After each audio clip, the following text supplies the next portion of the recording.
Y vamos a hablar de algo que verdaderamente cuando yo entré en contacto hace muchos años con una persona que os presentaré, el profesor Herbert Benson, no tenía ni idea del punto en el que ocuparía en mi vida, ni tampoco tenía ni idea del mundo, del punto en el que ocuparía en la sociedad, en la medicina, en la empresa, en la vida en general. Entonces, tal vez algunas de vosotras tengáis ya mucha experiencia en el mindfulness, pero sí creo que es importante que todos comencemos desde el origen, entendiendo qué es esto, de dónde viene, qué no es, para qué sirve, para qué no sirve. Y de alguna manera recorramos ese puente fascinante, precioso, entre la tradición y la ciencia, porque tiene un enorme elemento de tradición. Hay que honrar a aquellas personas, verdaderos científicos de la mente, que se atrevieron a profundizar en entresijos, en rincones, que para muchas personas no es que fueran complicados, es que eran inexistentes. Pero también hay que honrar a personas, que algunos de ellos maestros míos, que se atrevieron hace muchos años a explorar un campo que desde la medicina y desde la psicología era visto como un poco raro, como un poco extraño, esotérico, más relacionado con algo de corte budista que con algo que en realidad no abraza por igual a personas creyentes, no creyentes, porque tiene una connotación diferente a lo que es el mundo religioso. Es una connotación que tiene mucho que ver con el ser humano en su dimensión más profunda. Cuando yo escribí el libro, me planteé que no solamente quería escribir un libro, sino que quería que esta publicación fuera un curso para aquellas personas que o no sabían nada del mindfulness y querían entrar de una manera amable en lo que es la comprensión de esta ciencia y de este arte, pero también para personas que tenían muchos años de práctica, pero por no ser del campo en el que estoy yo, el campo de la medicina o el campo de las neurociencias, pues que de alguna manera tampoco tenían esta base científica, personas que a lo mejor enseñan mindfulness o enseñan yoga y que, bueno, tampoco sabían muy bien cómo transmitir a sus alumnos o cómo transmitir a las personas con las que compartían estas enseñanzas la manera en la que el mindfulness afecta al cerebro, la manera en la que el mindfulness afecta al cuerpo. Tener en cuenta que nuestro concepto sobre el cerebro humano ha cambiado radicalmente. Hoy en día sabemos cosas que son verdaderamente sorprendentes. A mí me hace gracia porque a veces me dicen, a ver, Mario, ¿es verdad que usamos el 1% del cerebro? Digo, nadie sabe cuál es el 100% del cerebro, ¿cómo vas a saber lo que es el 1% del cerebro? El cerebro es un órgano extraordinario, no es más extraordinario que el resto del cuerpo, pero sí sabemos, por ejemplo, gracias a algunas tecnologías que os comentaré, que todo lo que es el mindfulness tiene un impacto directo y muy marcado en ciertas estructuras del cerebro. Entonces, como es un curso, al final puse una serie de grabaciones, que hice un estudio muy especial para que haya lo que es un silencio absoluto entre los espacios de voz, porque de alguna manera el mindfulness lo que te invita es a un espacio de sosiego, a un espacio de calma, cuando todos nosotros pues da la sensación que vamos demasiado deprisa y de alguna manera lo sabemos, pero nos parece que pararnos a encontrar ese respiro, ese espacio de tranquilidad, parece que eso es una pérdida de tiempo. Eso es como si un leñador, en la época en la que se utilizaban hachas en lugar de sierras eléctricas, un leñador considerase que ese tiempo que se para afilar su hacha es una pérdida de tiempo. No cabe duda que si no afila su hacha, con el tiempo necesitará más tiempo para cortar el mismo número de árboles, pues porque su hacha no tiene filo. Nuestra sociedad, la sociedad de las prisas, no acaba de entender la enorme importancia que tienen estos espacios de recuperación. Nuestra sociedad no acaba de entender que el ser humano necesita efectivamente momentos de sprint para hacer frente a las dificultades, a los desafíos, a las complejidades, pero necesita también espacios de sosiego. Y cuando esos espacios no están, toda la persona sufre. Y sufre su entorno porque somos más irritables, somos más huidizos, estamos más tensos. Por eso puse unas grabaciones, hay 4 grabaciones de distintos momentos, uno de ellos lo aprendí directamente de mi maestro, el Dr. Herbert Benson, y el resto lo he aprendido de otros maestros, normalmente personas que han pasado muchísimo tiempo en el Oriente y que están basadas en las metodologías fundamentales que se utilizan en el mindfulness. Entonces, traigo a Alejandro Magno, allí no lo veo, bueno, Yo os lo describiré. Está a la cabeza Alejandro Magno, ¿vale? Alejandro Magno fue una persona muy sorprendente. Claro, no sabemos si lo que yo os voy a contar es historia o leyenda, pero en cualquier caso viene bastante a colación. En este mapa que veis del mundo antiguo, Alejandro Magno, después de unificar todas las ciudades griegas, empieza a invadir más y más territorio.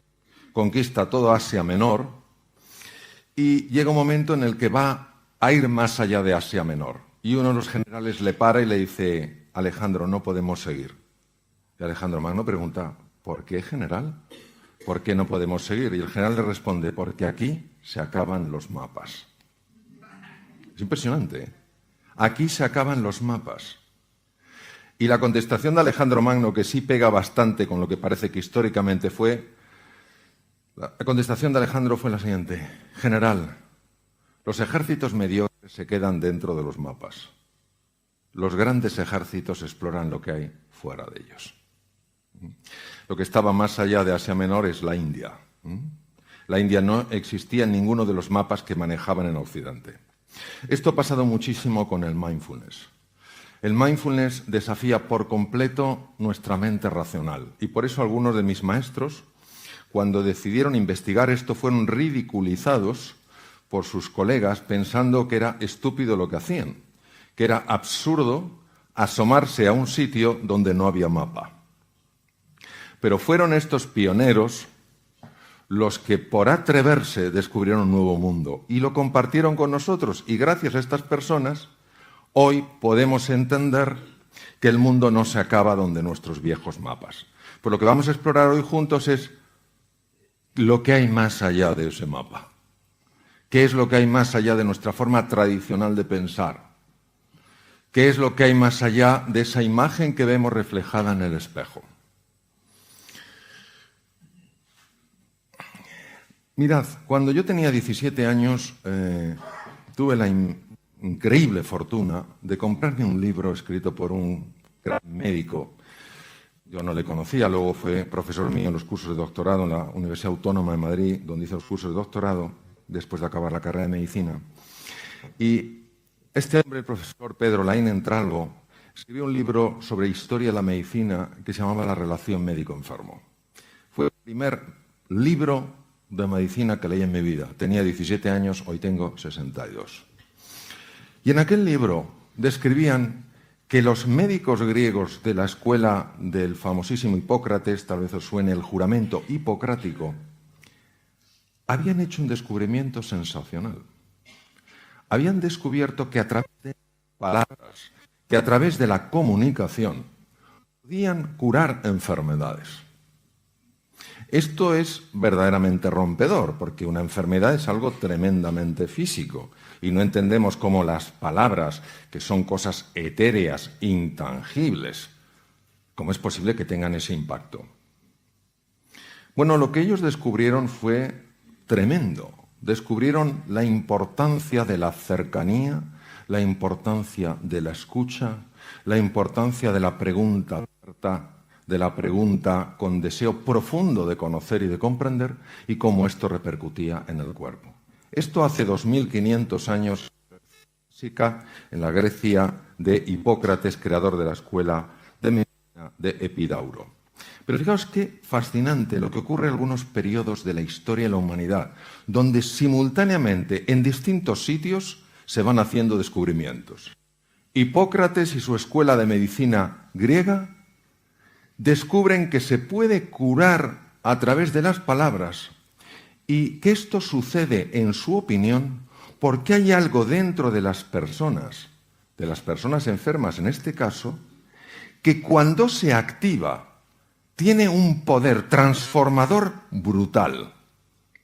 Ellos saben que no todos los médicos son capaces de producir este impacto en los enfermos, pero los médicos que a través de la comunicación consiguen generar esta sacudida interior en sus enfermos, consiguen que una fuerza desconocida hasta el momento y que está dentro de sus enfermos se ponga a actuar.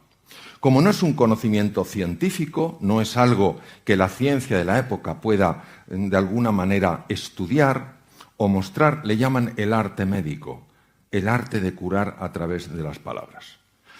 Pues hace 2500 años, en esto, lo que queda de esta ciudad, Kapilavatthu, en la India, en el norte de la India, prácticamente en la frontera con el Nepal, nace un niño. Ese niño es hijo de unos reyes, los reyes de Sakya. Y este niño, de alguna manera, tiene algo especial. Es un niño que es el príncipe Gautama Siddhartha, y el príncipe Gautama Siddhartha vive muy tranquilo en su palacio. No es fácil que vea el dolor de otros seres humanos, no es fácil que vea la vejez, no es fácil que vea el deterioro, pero en una ocasión experimenta algo que le impacta mucho. Ve una persona muerta, ve una persona enferma, ve una persona muy anciana. Y aquí es donde viene un punto verdaderamente misterioso. Este hombre se plantea que los seres humanos sufrimos. Y todos diremos, eso es evidente. Sí, pero no es tan evidente cuando uno entiende a qué llamaba el príncipe Gautama Siddhartha sufrimiento. Sufrimiento es aquello que se añade al dolor natural. Vamos a imaginar que yo tuviera ronquera. Me cojo un virus, empiezo con una ronquera y tal cual. Y bueno, físicamente me fastidia porque yo tengo que estar hablando, dando clases o conferencias, lo que sea. Y esto es un dolor que es normal, no me gustaría tenerlo, pero lo tengo. El sufrimiento es cuando la mente empieza a generar de esto toda una historia.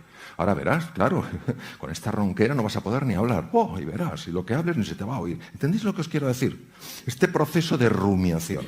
Y este joven intuyó que había algo curioso en este proceso, que había algo en el ser humano que dificultaba la superación del dolor, que hacía que la vejez se llevara peor, que la enfermedad fuera peor, que las pérdidas fueran más dolorosas.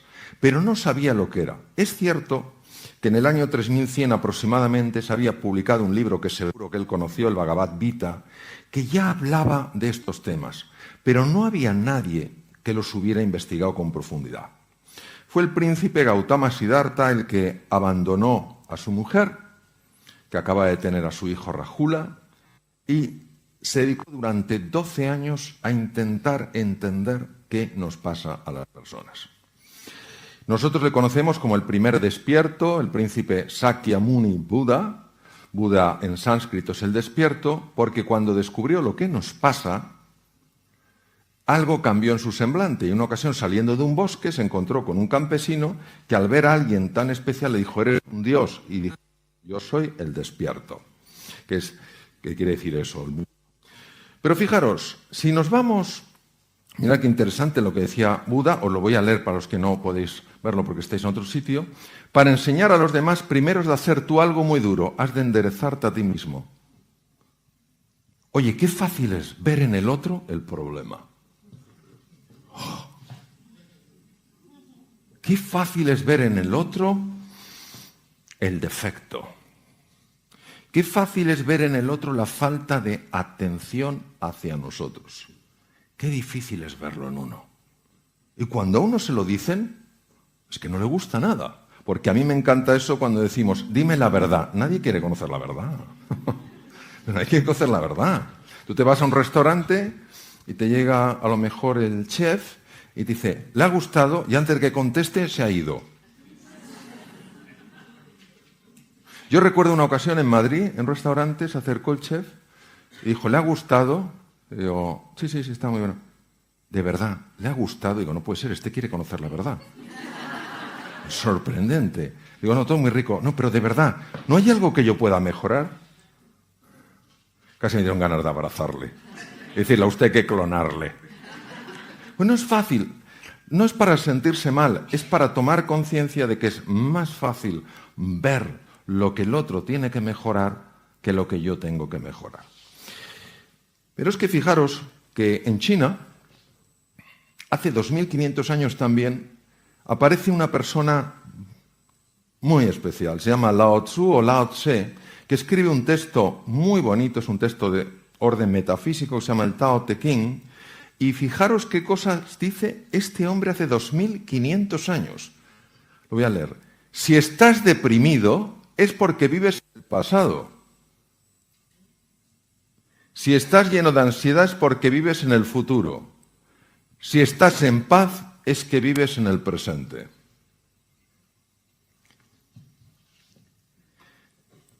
Cuando uno va para atrás, ¿nos da la sensación de que casi siempre es para lamentarse por algo que hizo o dejó de hacer?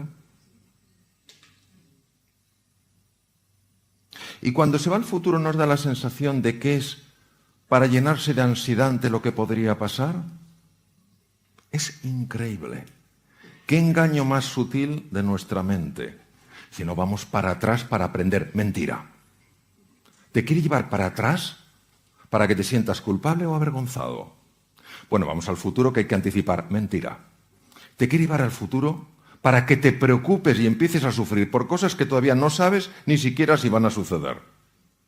El gran René Descartes, filósofo padre de la filosofía racionalista en el siglo XVII, un hombre que no valoraba demasiado las emociones, a punto de morir escribió una carta donde ponía: mi vida estuvo llena de desgracias, la mayor parte de las cuales jamás sucedieron.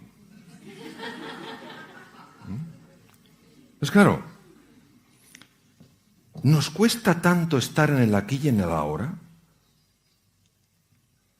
La sensación de que este es un sitio raro es tan apremiante que con facilidad nos vamos para atrás o nos vamos para adelante. Bueno, el mindfulness, y sobre todo en este caso Lao Tzu, lo que nos decía es: en el presente está la solución.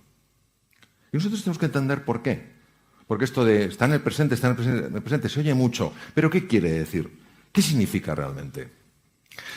La historia de Einstein, a mí Einstein me apasiona. Einstein es muy conocido, obviamente, como físico, pero Einstein fue un profundísimo metafísico. Entonces, claro, tener en cuenta que nosotros somos hijos de una serie de maestros, somos hijos filosóficamente, somos hijos de Descartes, y somos hijos de Newton desde el punto de vista de la física newtoniana. Y de repente aparecen una serie de personas, Einstein fue uno de los primeros, que te habla de un orden distinto de la realidad, de que hay algo más allá del mapa que se utilizaba en la física. Hoy sabemos que la física subatómica, la física teórica, la física de las partículas, muestra que hay un comportamiento radicalmente distinto de esas partículas al comportamiento de las piezas de una máquina, de las estructuras más grandes. No es que la física newtoniana desaparezca, es que la física teórica amplía. No es que el mindfulness diga lo anterior no sirve, es que amplía. No es que se diga el mapa previo no sirve, es que se amplía el mapa. Se dice hay más cosas que no estaban o que no están en el mapa. Esto se llama un cambio de paradigma. La palabra paradigma viene del griego y quiere decir forma de ver. De alguna manera, a lo que el mindfulness invita es ampliar tu forma de ver. No dice que tu forma de ver anterior no sea correcta, dice que es limitada y que si quieres ver más opciones en tu vida, es bueno que explores lo que hay, o es deseable que explores lo que hay más allá del mapa. Este fue mi primer maestro. Yo estaba de cirujano en Boston y él estaba de cardiólogo en el hospital de enfrente. Me formé con él, me interesé por su vida y le tengo una gran admiración. El doctor Herbert Benson, cardiólogo de la Universidad de Harvard y profesor titular de cardiología del Hospital Deaconess, que son los hospitales de la Universidad de Harvard, era un hombre muy preocupado con la hipertensión arterial. Vosotros sabéis que la hipertensión arterial es una cosa muy común y que la persona que lo padece, si sabe que lo padece, si tiene un poco de cuidado con la sal, si hace un poco de ejercicio, no tiene sobrepeso, etcétera, y con medicación va bien. Pero claro, el doctor Benson se dio cuenta de que muchos de sus enfermos había momentos en los que se ponían nerviosos, se ponían más tensos. ¿Quién no se pondría más tenso en un problema de circulación o lo que sea? Tenían subidas de la tensión arterial que eran peligrosas. Y entonces él decía, ¿será posible encontrar una forma para reducir la tensión arterial a cifras normales sin tener que usar cantidades masivas de medicación que tienen efectos secundarios? La medicina decía que eso era imposible. Se sabía obviamente que cuando una persona está tensa, está estresada, activa una parte del sistema nervioso que se llama sistema nervioso simpático. Un sistema nervioso que lo que hace es ponerte en situación de alarma. Y todos nosotros tenemos en los lóbulos temporales del cerebro, a la altura de las orejas, unos núcleos que se llaman amígdalas y que están en el cerebro. Porque en una ocasión se me olvidó decirlo. Una persona se me puso súper pálida. Yo no sabía qué le pasaba, pero estaba pálida y dije, algo le pasa a esta persona. Me acerco y le digo, ¿se encuentra usted bien? Y me dijo, no. Digo, ¿pero qué le pasa? Y dice, que estoy entendiendo toda mi vida y ya no tiene remedio, me las quitaron de pequeño. La confusión viene de que amígdala viene del griego, quiere decir forma de almendra, igual que estas. Pero son núcleos en el cerebro y es el detector de peligro. Cuando tú piensas que estás en peligro, el detector se activa. Y al activarse ese detector en la amígdala, el núcleo central de la amígdala, pone en marcha el sistema nervioso simpático y una de las cosas que hace es subir la tensión arterial. Entonces, claro, Benson dijo, si hubiera alguna forma de reducir la actividad del sistema nervioso simpático, si consiguiéramos que este sistema no se activara de forma tan habitual, mis enfermos estarían mejor. Pero la medicina decía que era imposible. Ahora bien, había un suizo, Walter Rudolf Hess, que era un oftalmólogo y que se convirtió en investigador, que ganó en 1949 el Premio Nobel de Medicina y que había descubierto en el cerebro una estructura que se llama el diencéfalo, y en el diencéfalo había encontrado un núcleo, que en realidad corresponde al hipotálamo anterior, y que era un núcleo capaz de activar la respuesta contraria, es decir, producir un estado de calma, contrarrestar la activación del sistema nervioso simpático. Lo había estudiado en gatos, pero claro, no había manera de saber si eso podía aplicarse a humanos. Obviamente el ser humano tiene también esos núcleos, pero cómo llegar a ese núcleo, cómo activar ese núcleo para que se produjera esta respuesta de relajación del organismo en una situación donde antes había tensión.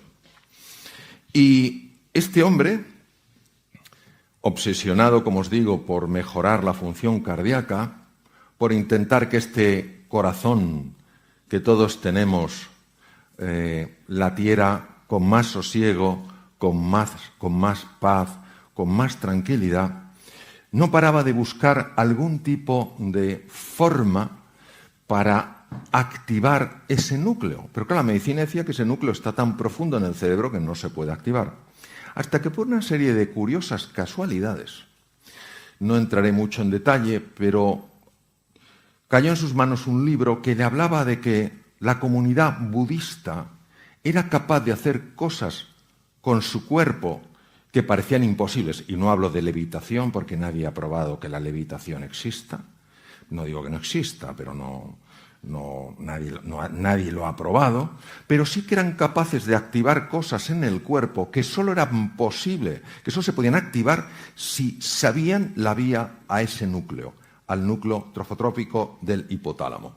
Entonces él viajó al norte de la India, la comunidad tibetana en el 59 tuvo que salir del Tíbet por la invasión china, y estaban en Dharamsala a 7.000 pies de altura, y empezó a hacer registros de los monjes en meditación. Y dijo, han encontrado el camino. Saben cómo activar este núcleo. Pero ¿qué es lo que hacen? Si la sensación es que solo cierran los ojos. No da la sensación de que hagan más. Yo he visto las filmaciones, las he visto en Boston, y son increíbles. Entonces dijo, esto lo tengo que investigar con más profundidad. Y creó el Instituto Mente-Cuerpo en la Universidad de Harvard. Y lo que él vio es que efectivamente ciertas prácticas muy antiguas que están basadas en las enseñanzas de Buda activan ciertos centros del cerebro que a su vez ponen en marcha esta respuesta de relajación, pero no cuando una persona está en la playa, porque cuando uno está en la playa, debajo de un cocotero, lo más que te puede tensar es la preocupación de que te caiga un coco. Pero si no estás ahí relajado, ¿dónde te vas a relajar? Lo importante es que esto se podía aplicar en el día a día, cuando antes previamente la persona estaba tensa. Y era muy importante estudiar en profundidad esto, porque un científico de Canadá, no de originalmente Canadá, él era húngaro, pero vivía muchos años en Canadá, dijo que cuando una persona está en equilibrio, pero algo empieza a alterarla, y esta persona se resiste y se resiste lo que puede, pero no consigue vencer el obstáculo, llega un momento en el que llega la fase de agotamiento, fase muy dañina para la salud. Entonces Benson dijo, si yo consigo estudiar a fondo esta respuesta, si veo una forma sencilla de enseñarla a mis enfermos, ten en cuenta que era cardiólogo y es lo que quería, enseñarla a sus enfermos para que estuvieran mejor, puedo conseguir beneficios. Y fue el primero en la historia que empezó a hacer registros médicos para ver lo que pasaba en estos estados meditativos. Y ahora os voy a enseñar una serie de estructuras, os las voy a describir a los que estáis fuera. El encéfalo humano es muy complejo, es de una complejidad extraordinaria. Tiene aproximadamente unos 100.000 millones de neuronas con 100.000 billones de conexiones. Es una cosa verdaderamente portentosa. Hay una serie de estructuras, la amígdala os la he comentado, no la veis los que estáis fuera, pero está a la altura de las orejas. Pero hay una estructura también muy interesante que es el hipocampo. Todos sabemos que vivimos en una época muy compleja. No es un mundo en cambio, es un cambio de mundo. Todos tenemos que aprender a hacer cosas nuevas, a desarrollar nuevas habilidades, manejarnos mejor con las tecnologías digitales. Y todo esto precisa de nosotros una velocidad para captar información, procesar información y manejarla superior a lo normal. Para eso hace falta una estructura llamada el hipocampo. Se llama así por su forma de caballito de mar. No lo podéis ver, es una pena los que estáis fuera, pero es un encéfalo tridimensional girando, es un encéfalo humano, es una resonancia funcional magnética. Me dan ganas casi de meterme aquí y abrazarlo, ¿verdad? Es como si saliera, ¿verdad? Es precioso, ¿eh? Cosa más bonita. Pues esto que veis en colores, ese es el hipocampo. Pues una de las cosas más fascinantes que se vio es que cuando una persona entra en estos estados de calma interior, de sosiego, de paz, donde, fijaros, no huye del mundanal ruido exterior, huye del ruido interior, de esta mente que es como una jaula de grillos, que es un parloteo constante, que te hacen una faena por la mañana y estás todo el día, anda que la faena que me hizo, menuda faena, maestro. Esto no se queda así, esto no se queda así. Y por la noche, no en el día siguiente, tengo que pensar cómo devolver la faena. Pero es que parece que nos convertimos en vacas rumiando. Bueno, pues una de las cosas que se observó, sobre todo por la doctora Zara Lazar del Hospital General de Massachusetts, también dentro del grupo de Harvard, una de las cosas que se observó es que cuando uno consigue no parar ese parloteo, porque ese parloteo va a seguir, es lo que hace, es lo que fabrica la mente, lo que se llama la mente dualista, pero cuando tú consigues que no te atrape, entonces los hipocampos, los centros de la memoria y el aprendizaje aumentan en volumen. Fijaos la importancia que esto tiene. Es decir, el ruido mental reduce tu capacidad de aprender, reduce tu capacidad de procesar la información, reduce tu capacidad de incorporar nuevas habilidades. Claro, para poder ver esto, ha hecho falta el desarrollo de tecnologías muy complejas como la que os he mostrado, de resonancia funcionales magnéticas, etc. Este es otro de los grandes pioneros. Durante una época coincidieron el doctor Herbert Benson y él. Él es biólogo, especializado en microbiología, tiene un doctorado en microbiología por el Instituto Tecnológico de Massachusetts, que está al otro lado de Boston, está en la ciudad de Cambridge, enfrente de Boston. Y esta persona había practicado el mindfulness, esta metodología, este abordaje para generar espacios de paz interior, de calma y de sosiego, lo había utilizado muchos años de su vida. Y él había notado los beneficios. Y dijo, yo tengo que llevarlo a los enfermos. Yo tengo que enseñar a personas que tienen dolor, a personas que tienen dificultades. Tengo que enseñarles esto porque creo que les puede ayudar. Y entonces fue a la Universidad de Massachusetts, se fue a lo que se llama Departamento de Ciencias de la Conducta, Behavioral Sciences, y dijo, me gustaría montar una clínica de reducción del estrés. Creo que esta sociedad está muy estresada, creo que podría venir bien. Mi experiencia es muy buena a nivel personal. El doctor Benson lleva tiempo trabajando en Boston también en esto y ha tenido resultados muy satisfactorios. ¿Por qué no montamos esto? Y montaron una clínica y empezaron a aplicar el mindfulness para la reducción del estrés. Por eso se llama MBSR, que quiere decir Mindfulness Based Stress Reduction. ¿En qué consiste el tema? Consiste en una cosa muy sencilla. Fijaros, aquí he utilizado otros colores, pero voy a usar unos colores que se ve tal vez mejor. Si yo pongo el color amarillo aquí y el color azul aquí y los junto, ¿qué color veríais? Verde. ¿Verdad que en el verde no distinguís el amarillo y el azul? Pero ¿a qué sabéis que está el amarillo y el azul? Pues lo que se llama colapso de onda, esto procede de la física cuántica. El dolor es consustancial con la vida humana. Pierdes un ser querido, ¿cómo no te va a doler? Te roban el coche, ¿cómo no te va a doler? A mí me lo robaron 2 veces y aquello dolió. Pierdes el trabajo, ¿cómo no te va a doler? Cuando hay gente que se acerca y dice, hombre, no es para tanto, que te pase a ti. No es para tanto. Oye, ¿qué te pasa a ti? Pero entonces digamos que eso puede ser el color amarillo, pero se añade una cosa que es el color azul, que es el parloteo mental, y que no nos damos cuenta de que se está añadiendo porque ocurre por debajo de la conciencia. Y de repente has perdido el trabajo y ya no vales nada. Has perdido un ser querido y ya tu vida no tiene sentido. Te han robado el coche y ya la gente es mala. ¿Entendéis lo que os quiero decir?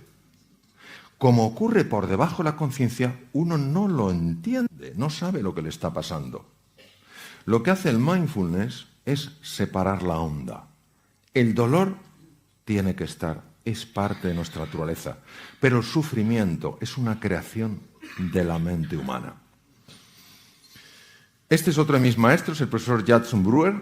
Él trabaja en la Universidad de Massachusetts, es una persona maravillosa, además un extraordinario, toca maravillosamente el violín. Y ha descubierto algo sumamente interesante con la práctica del mindfulness. Esto lo he sacado del libro, lo voy a describir. ¿Quién de vosotras no ha tenido la siguiente experiencia? Va en su coche y de repente llega donde tenía que llegar, pero no sabe cómo ha llegado. ¿Me entendéis? Va en piloto automático. Pensando tal cual. Pero ¿verdad que es una cosa llamativa? Como si alguien te estuviera conduciendo el coche. Hubo una serie de investigadores que descubrieron que hay un circuito, que es el circuito de FNR, la red neuronal por defecto, Default Network, que se encarga de actuar como piloto automático. Pero este circuito tiene un problema. El problema es que cuando estás en piloto automático, primero, la posibilidad de tener un accidente se multiplica muchísimo.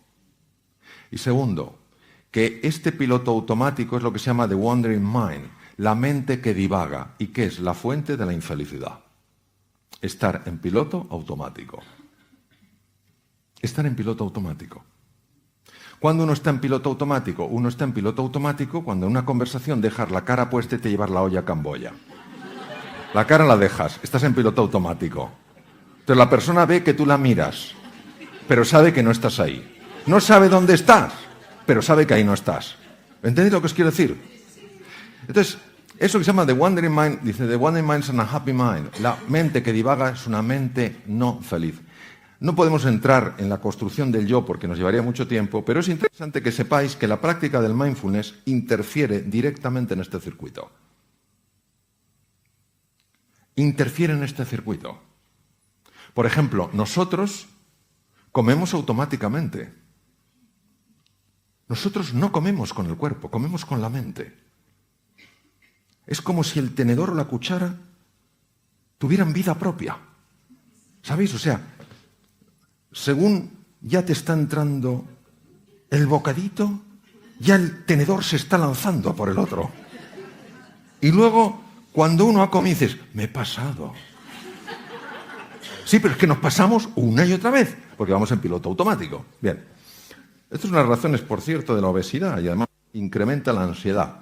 Bueno, pues lo que demostró el doctor Judson Brewer con una serie de experimentos elegantísimos es que cuando nosotros nos abrimos a este espacio de sosiego, de paz y de tranquilidad, empezamos a interferir con ese circuito. La ventaja es que el circuito automático está a su vez interfiriendo con un circuito importantísimo para mantener la atención, para aprender, para estar concentrado y para darte cuenta de lo que está pasando a tu alrededor.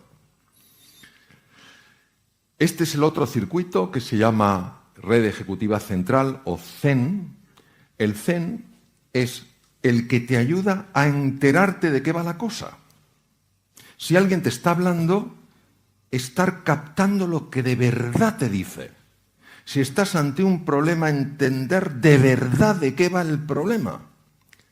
Pero si uno tiene activado el circuito automático, entonces no se está enterando.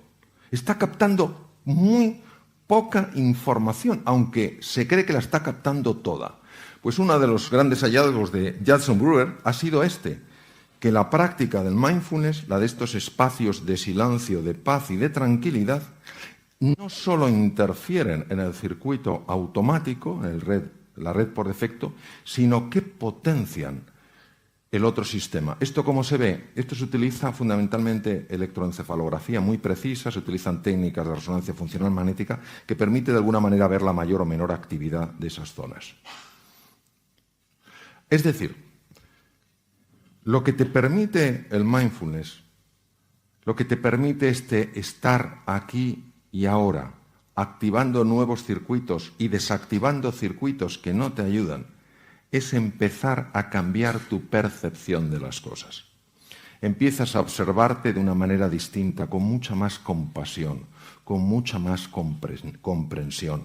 Empiezas a ver a las demás personas con más benevolencia. Te vas dando cuenta de que, claro, que muchas veces la irritación hace que nos provoquemos unos a otros, pero detrás de la irritación, detrás de la provocación, al menos la mayor parte de las veces, no hay un deseo de dañar, sino es como el que está ahí, como el elefante en cacharrería, o sea, no sabe por dónde, cómo ventilar su tensión y la ventila a través de la agresión.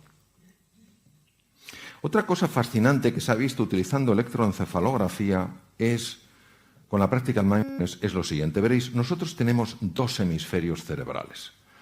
Lo más parecido que he visto a un cerebro es una nuez o un coral marino que tiene la forma de cerebro. Todos, cuando abrimos la cáscara de la nuez, vemos que tiene dos mitades y además están arrugadas.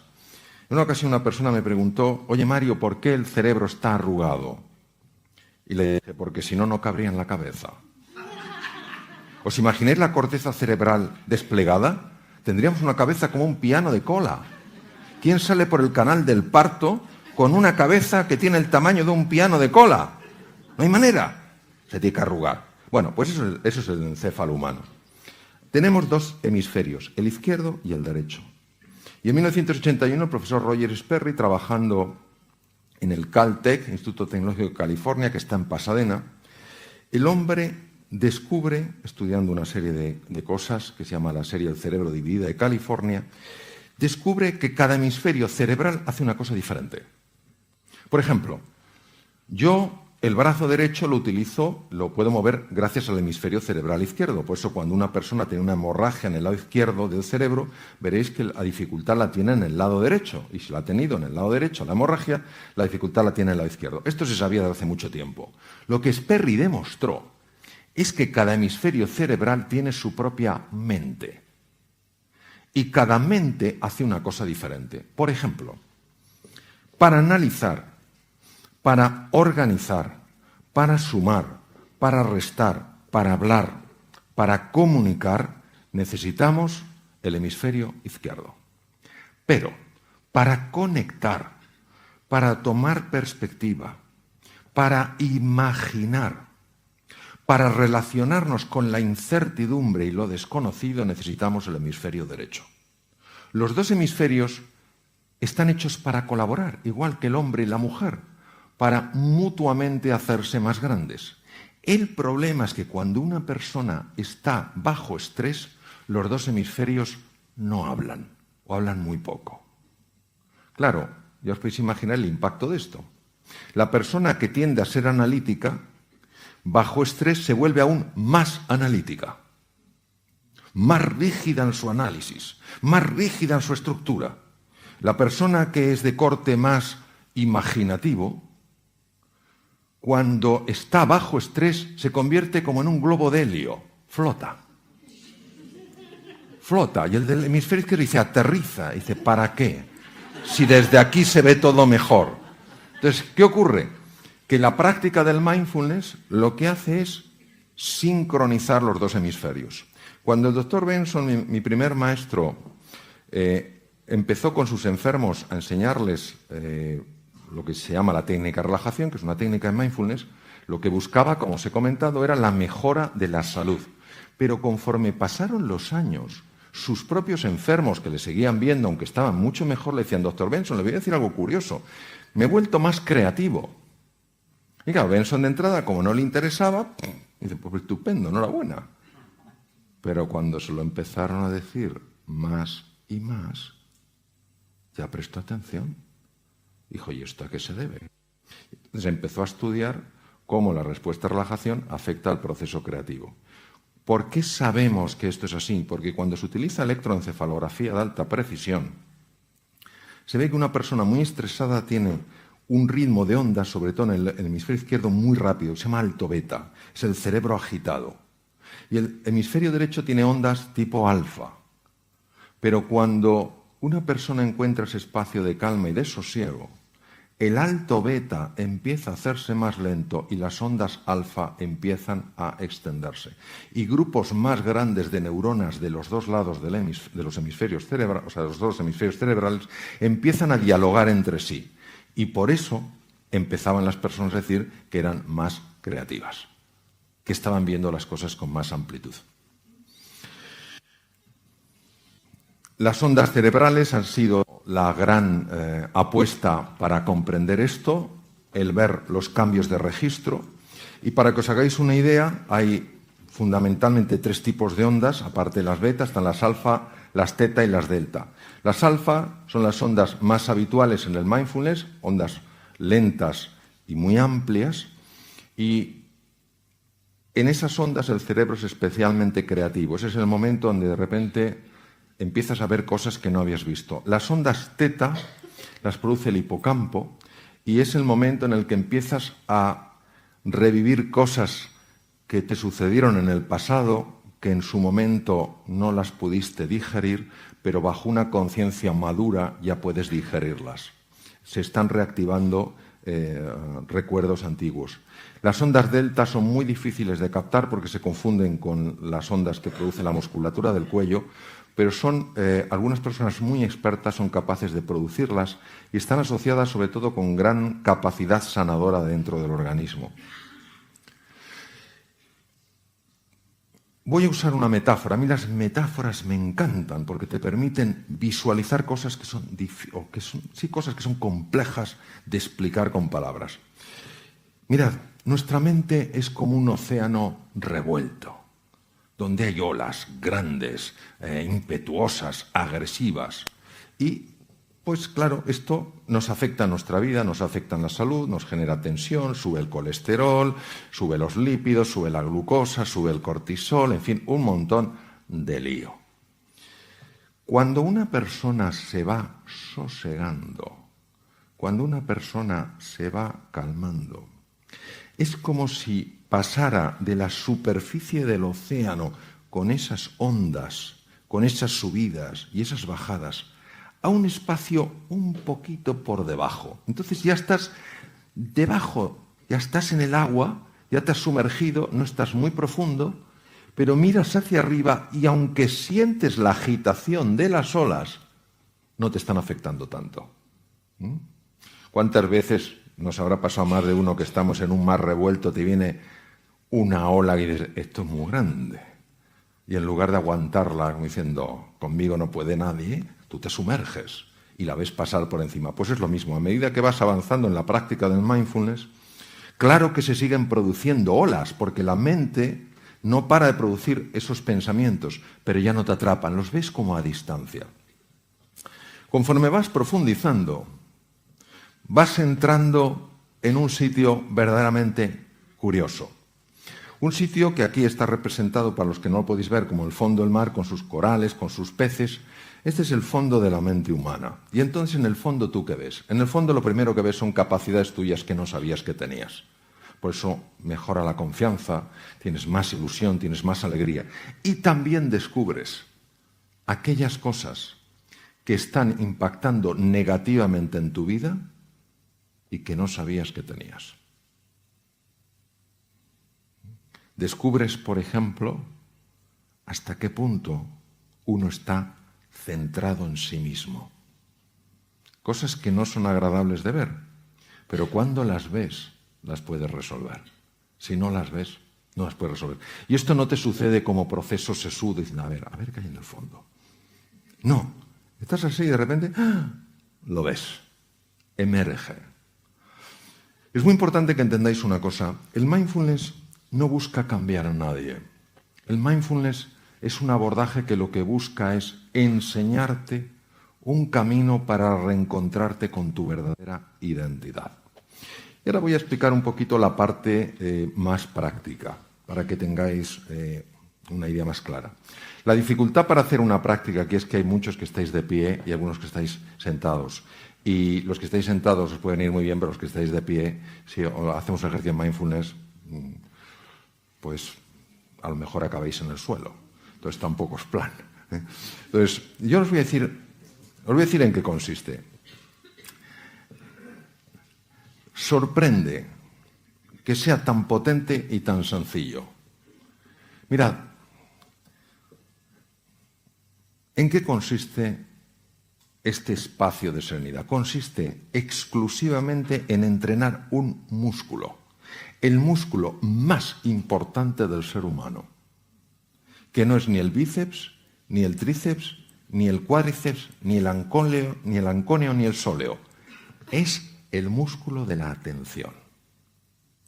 Entonces, claro, tú tomas una posición sentado o tumbado, con la espalda recta, y lo que haces es sencillamente llevar tu atención a tu respiración. ¿Por qué? Porque la respiración es algo que está sucediendo aquí y ahora, en este momento. Entonces, es la referencia que tú tienes para ir entrenando tu atención. Entonces, ¿qué ocurre? Que te surge un pensamiento. Entonces, el pensamiento puede ser, ¿qué habrá hoy de cena? ¿Habrá pimientos rellenos de bacalao? ¿O estarán rellenos? ¿Sabéis de lo que hablo? ¿A que sí? ¡Claro! Pero esto va a suceder. El problema es cuando el pimiento te atrapa. Y entonces ya te ves, ¿me entendéis? Ya te ves comiéndote el pimiento. Ya te ha atrapado. Ya te ha atrapado. Entonces hay gente que dice, es que yo no puedo dejar de tener pensamientos. Ni yo tampoco. Si el tema es que no te atrape, entonces te das cuenta y dices, hoy, pimiento. Luego. Esperas y vuelves a la atención. Y ese es el ejercicio de mindfulness. Entonces, ¿qué pasa en ese proceso? En ese proceso, la mente que está habitualmente agitada empieza a calmarse. De forma natural. Y cuando empieza a calmarse, tú te empiezas a encontrar mejor, porque lo que de verdad altera al ser humano es su mente. Yo os voy a contar un ejemplo para que veáis hasta qué punto esto es así. Tal vez alguno me lo ha escuchado, tú me lo has oído, Andrés. El caso de una enferma que yo tuve que se llamaba Margarita. Lo conocéis, ¿no? Entonces, fijaos lo que le pasaba a Margarita. O sea, Margarita, un dolor de estómago horribles. Horribles la pobre. Y toda la culpa era de su jefe. Cuando ella empezó a trabajar su interior, su tubo digestivo se mejoró, se quitó el dolor de estómago, su jefe era mejor persona, etcétera, etcétera. No nos damos cuenta hasta qué punto nosotros estamos generando esa agitación. Como no lo vemos, necesitamos algo que a nivel inconsciente esté funcionando, esté resolviendo, esté sosegando, esté tranquilizando. Entonces, La mente plenamente presente, que es lo que significa mindfulness, que tiene una serie de ejercicios, lo único que hace es irte entrenando en eso. Es decir, irte entrenando para que tú seas el dueño, la dueña de tu atención. En un mundo que está permanentemente distraído, donde pensamos que la multitarea es lo normal. La multitarea es profundamente anormal. No hay un solo estudio científico que demuestre que el ser humano está hecho para la multitarea. Otra cosa es que vivamos así. Entonces se fractura la atención. Conforme tú vas ganando espacio, teniendo esos 5 minutos, 10 minutos, a lo mejor por la mañana, donde dices, me voy a sentar. Me voy a sentar con tranquilidad. Me voy a poner una alarma suave, no te pongas el típico de martillos alemanes, de la alarma que te levantas y parece que te ha dado un yuyu. Te pones una música suave a los 10 minutos para olvidarte del reloj. Y dices, vamos a ver esto. Y entonces sencillamente, sentadito o tumbado, empiezas a notar la respiración. Y entonces te aparece el pensamiento, ¿qué habrá de desayuno? ¿O qué desayunaré hoy? Y tú no te enfadas. No. Tú haces como si tuvieras una mascota. No le arrancas el cuello cuando está aprendiendo. Tú la traes con firmeza y amabilidad y vuelves aquí. Y sigues en tu atención y se te vuelve a ir. Pero tú, con la misma paz y firmeza, lo vuelves a traer. Y te vas entrenando en eso. Y entonces, lo que va pasando con el tiempo es que la mente se apacigua, tu reactividad se reduce. Y empieza a haber un espacio para la respuesta. Somos criaturas muy reactivas. ¿Qué tal estás? ¿Por qué? No, yo solo te preguntaba qué tal estás, ¿no? Entonces, esa reactividad que es un fruto directo de la mente que rumia, de la mente que agita, esa reactividad se va reduciendo. Empiezas a tener más vitalidad, empiezas a tener más tranquilidad, empiezas a tener más energía, empiezas a tener más compasión. Entonces, lo que descubrieron estos científicos de la mente, sencillamente es que se puede vivir de otra manera. Pero tenemos que entender que nuestro problema no es la falta de tiempo. Yo sé que todos pensamos que el problema es la falta de tiempo. No es verdad. Comentaba esta mañana en un programa de televisión que un amigo mío austriaco se encontró en una casa de un bisabuelo suyo un periódico de comienzos del siglo XX. Agarraros a la silla. Sucesos, ciudad de Viena. Un tranvía atropella y mata a un anciano de 40 años. A comienzos del siglo XX la expectativa de vida era entre 35 y 40 años.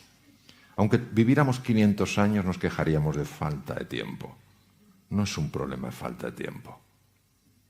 Es nuestra excusa.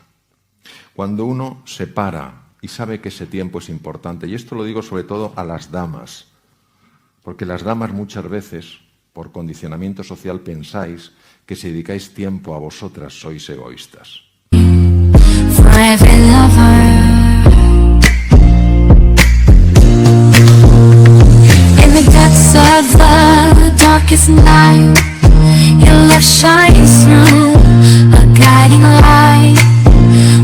Every heartbeat, I feel your grace. In your warm embrace, I find my place. Darling, don't cry, don't shed a tear. For I'll be your fortress, I'll always be near. Though storms may rage and oceans may roar, I'll stand by your side forevermore. Through the trials and the tests we face, our love will endure, it cannot be erased. So dry your eyes, my love, and take my hand. Together we'll conquer. Y parece que tenéis que vivir solo en la entrega a los demás. Y yo creo que es fundamental que os cuidéis a vosotras. Sí. Qué bueno. Claro. No creo que los hombres aquí protestaran. Espero que no. Pero es que es verdad, da la sensación de no.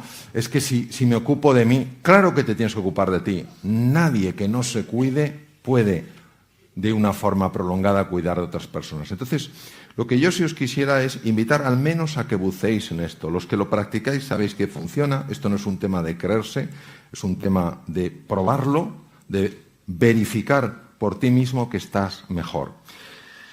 Algunos hospitales más prestigiosos del mundo ya lo tienen absolutamente incorporado.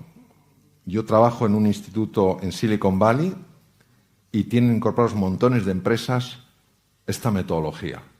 Es decir, es algo que lo que te ayuda es a vivir de otra manera, a saberte manejar en medio de la tempestad con un componente de paz, con un componente de serenidad, con un componente de alegría y con un componente de entusiasmo, que si nos dejamos llevar por ese piloto automático con el que todo el día vamos con la lengua fuera, eso es muy difícil de experimentar. Entonces, yo sencillamente os animo mucho a que, bueno, lo practiquéis, exploréis, busquéis. Mira, una preciosa música que nos llama la atención como diciendo, sí, aquí hay una llamada del más allá diciendo prueba, prueba. Entonces, bueno, pues eso es todo lo que os quería decir y terminar con una, no sé si tendremos tiempo para alguna pregunta, pero terminar con una frase que a mí me impactó mucho de Albert Camus, ¿no? Albert Camus fue un gran filósofo, premio Nobel de Literatura en 1956, francés, y Albert Camus decía, en medio del duro invierno descubrí por fin que dentro de mí hay un ser invencible.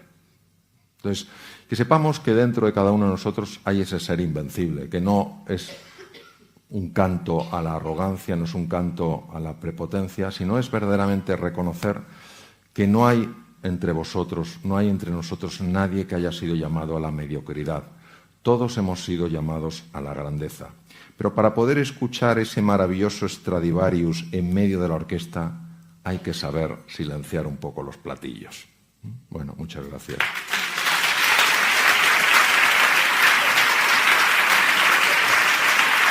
Gracias.